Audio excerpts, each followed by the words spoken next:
Afternoon guys, Dave Canterbury from the Pathfinder School out here with another video for you.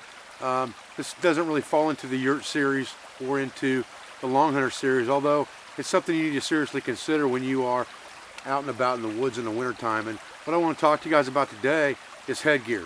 Okay, understand that, you know, a great percentage of your body heat from your core can be lost through your head and neck area, especially if you're standing upright. Obviously heat rises. But when you're laying in bed as well, you know, trying to bunk up in a wool blanket at night, you lose body heat through your head as well. So it's important to keep your head covered. I use a variety of different head covering methods in the wintertime, depending on the weather, as well as the summer. But we're talking about winter weather now. Now the hat that I've got on right now, and I've had a lot of questions about this, this is just a wool, 100% wool Pendleton hat, okay? So it's wool, it traps the heat in there, it gives me a little bit of a microclimate of shade around my face, so I don't have any bright sun in my face when I don't want it. But it's a very comfortable hat. I like wearing it a lot. But when it gets cold enough that I need to get my ears covered, you know, then I'll go to a different configuration. And one of the things that I use quite often are called buffs, okay? And we've started selling this 100% merino wool buff on our website, but you can get different styles of buffs from planetbuff.com, buffusa.com. I'm only carrying the ones that I really prefer, which is the merino wool style buff. And they make them in synthetics as well. But the merino wool buff, and I've got one here that's in green, I've got one here that's in brown, and the brown one is lined with a fleece. Now the only problem with fleece is it doesn't dry very well. So if you're going to be in a wet weather environment, you don't want the fleece. The premise of these buffs is that you can put them over your head and wear them like a neck gaiter very easily, and just pull it all the way down over your head like this, and it will scrunch up around your neck like a gaiter, and you can button up your jacket or your outerwear garment, and it'll hold that heat in. Now if it gets cold, you can pull that thing up around your ears, and if you've got another hat on, you know, which I prefer a lot of times to wear like just a wool cap, and I carry a wool cap like this in my bag all the time just to sleep in at night. This is what I sleep in, but I also wear it during the day. This one's 100% wool, made in the USA. I did find a source for these, and we are now carrying these on our website, but they say, you know, they are exactly made to US specs. They're a government type hat. They say 100% wool, made in the USA right inside the tag. And that combination will keep you nice and warm too. And what I generally would do with this is I'd pull my buff up over my head a little bit and over my ears. So I've got like a face mask situation going on.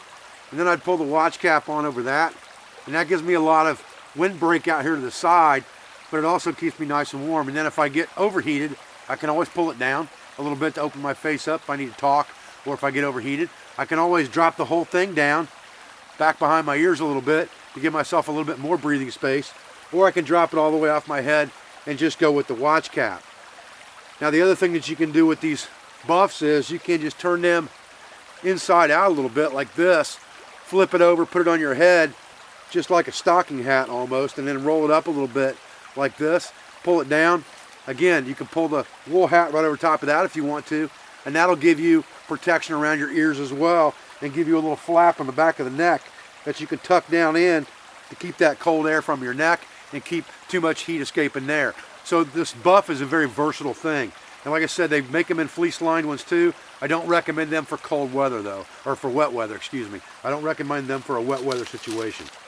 The other things that I will do as far as headgear goes is, you know, if I get into a situation where it's extremely cold, sometimes I'll go to some type of a real heavy military surplus hood that's like made for Arctic gear.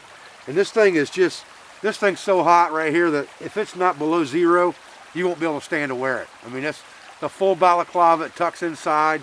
You just open up everything, and it's got a coif around it that'll tuck inside of your jacket or your outerwear. And this thing right here will absolutely run you out. I can tell you from personal experience, you won't be able to stand to have this on your head unless it's below zero. It's made for Arctic conditions. But I do carry that with me in extreme cold weather. The other thing I wear once in a while is just a cheapy imitation fur-lined bomber cap. And it works pretty good at keeping your ears warm. It looks pretty good on you. I mean, it gives you that more of a traditional look. I like it pretty well, and it works out fine. You can do it in a lot of different configurations. Obviously, it snaps up in the back.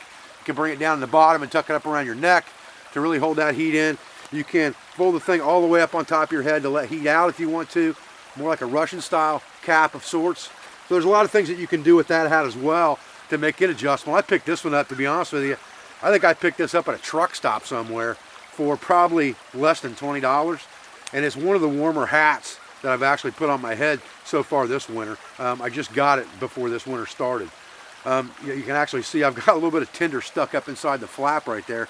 I've actually collected some dry tinder right there and stuck it inside that flap when I was walking around so my body heat would raise up there and keep that tinder nice and dry. It just left it in there by accident. But anyway, the other thing that I'll do a lot of times is, you know, I like to have a hood. I like to have a hood on whatever I'm wearing. If I buy a jacket that doesn't have a hood on it, which is not that big a deal, I've got this wool hood right here that's got a coif around it that I can put on my head, tuck that coif around inside my jacket, just like I did with the cold weather cap there.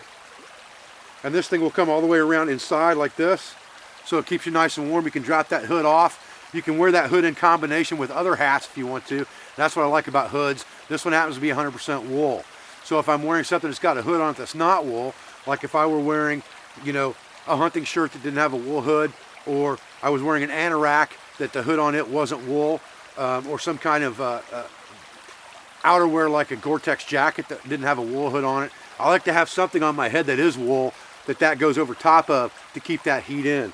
So those are the kind of configurations that I generally would use in the wintertime. And understanding that, you know, you're worried about your core temperature, absolutely. But you can lose core temperature from other places besides your core, because your body circulates blood all the time, number one. So all of the extremities are important to keep warm, because if they're cold, that's cold blood going back into your core to recirculate. So you got cold blood going in, and sooner or later, you know, you're trying to heat that blood all the time. Sooner or later, your core temperature is going to drop anyway. So you got to keep your core protected, but you got to protect your extremities too. And because your head and neck is usually in the most upright position all the time, and heat rises, you're going to lose a lot of heat from your head and neck area. So you need to confine that heat, but you also need to be able to control that microclimate so that if you start to get overheated, you can release some heat, because the last thing you want to do is sweat. So I hope you guys enjoyed this video. Some of this stuff is surplus, some of it's custom made. Like I said, some of it's just a freak buy at a gas station, and some of the stuff is what we carry on our website. And the reason we carry it is because I found it other places to be useful, and I found the source for it so that I could carry it on my website. The merino wool buffs, the wool watch caps, those will be on our website in a couple of days for sale. I use them quite a bit. Like I said, I always carry this wool watch cap with me for sleeping in at night while I'm at it. So I appreciate you guys joining me for another video. I appreciate your support. I appreciate your views. I thank you for your subscriptions and everything that you do for me and my family. I'll be back with another video as soon as I can.